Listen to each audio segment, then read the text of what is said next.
We move to the other Honorable Finance Minister of our country. We all spoke about the GST, but there are much more. And she's the one who has actually proposed bringing this conference to the states of India. Madam Finance Minister. Thank you very much, Chandrajit, and good evening to all of you all.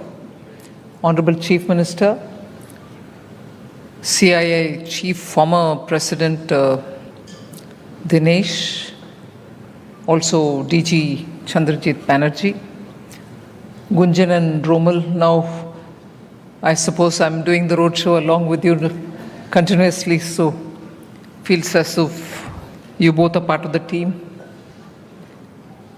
All invited guests.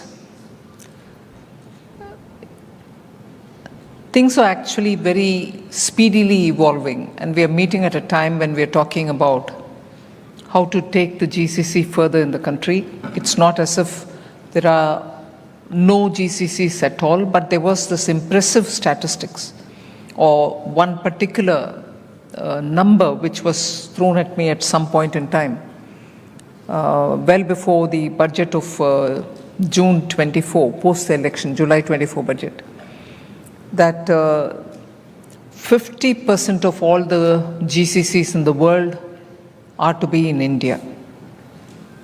And for the rest of them which are already outside of India, they are run by more than 50% Indians only. So if the rest of the GCCs outside of India had 100 people running them, 50 of them were Indians. So either way, almost now for 2 years, GCC has acquired an Indian flavor, and that's been going on with the same expectation and speed. So when we were talking in late June, preparing for the July budget, issues of GCC and how to promote GCC were all being discussed, but by which time it was apparent that this statistic was before us, that 50% will be in India and 50 which are outside are being manned by Indians. So there was a sense of urgency. We had to do something. Equally, there were voices saying, do you want a GCC? It's only going to be something very different from what was IT earlier. Now it's going to be called as GCC. But a bit more going into what made GCCs different from the earlier BPOs was that it had a space for research and furthering technology. It also gave opportunities for companies to do a further higher end research for greater innovation. So it was not just back offices.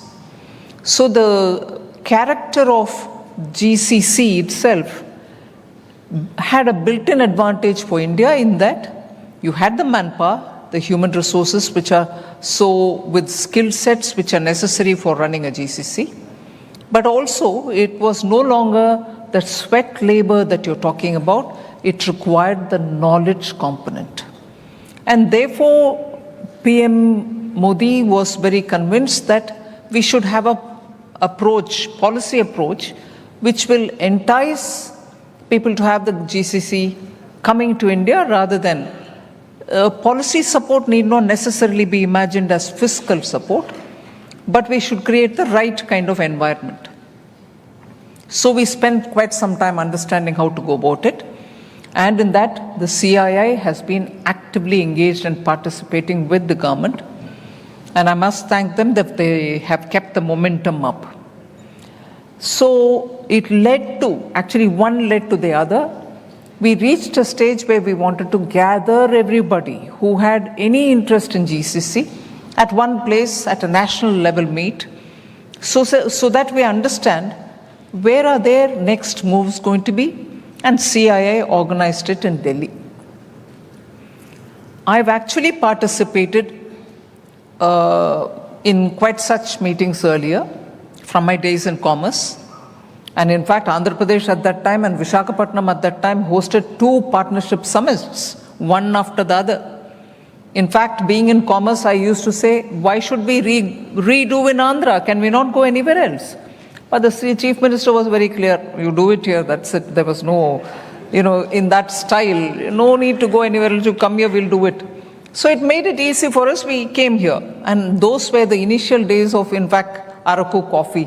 I still mentally have that picture of Araku's stall, where the CM took me and said, come taste it, you'll know. And even as we talked about Araku coffee in that partnership summit, in my days in commerce between 14 and 17, I once visited Paris, and in Paris, the entrepreneur came and met me and said, look, I have opened in the high street of Paris, one of them, a stall. You must come and see, and I've given a good touch of how we trace and track the coffee from the plant to the plantation or the farmer, and from there get it to the streets of Paris. So it was very, very good marketing technique, and I was very attracted to the way in which he presented it. And one, of course, I had tasted it in a partnership summit, and one obviously understands what importance Araku has for all of us.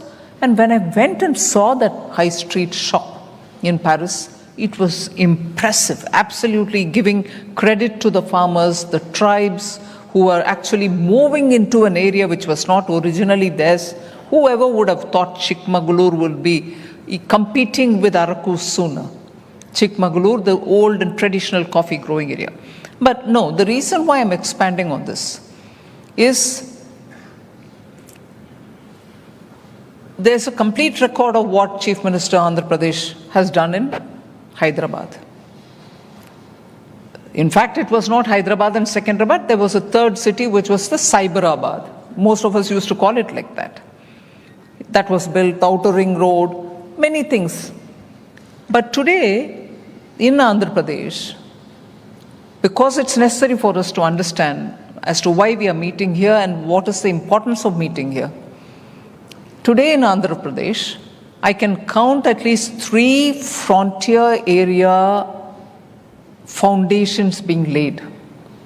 CM had announced already that quantum headquarter will be a quantum mission, which was part of my budget, 2 budgets earlier. The headquarters for quantum in India will be in Andhra Pradesh. It's the dream of the Chief Minister, and he's announced it. And he's also demarcated an area where he's going to create the necessary fundamental infrastructure for ensuring quantum emanates or fountainhead of quantum would be here. Did he stop at that? No. He started also one another area where he's demarcated and getting the advantage of a national mission which has been here for a long time, Sriharikota. He's now started a center for space. Future research in space-related matters will happen there. So that will be a fountainhead of space, which we opened up in the 21 budget. In 2021 budget, Prime Minister Modi, for the first time, guided me to bring in the word privatization into the budget. India would never, ever, in government circles, speak about privatization, disinvestment, strategic disinvestment, public sector. I'm not crowing about it.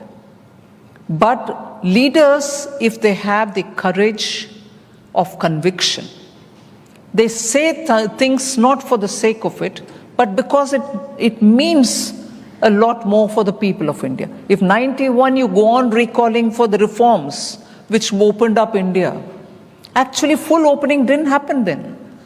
Yes, it was a major step, I grant that. But full opening took a decade more. Even now, capital account is not opened up, I grant that.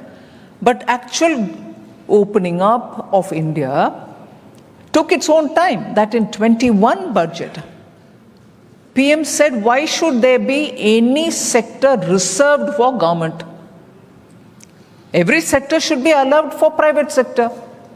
Why can't private investors and private operators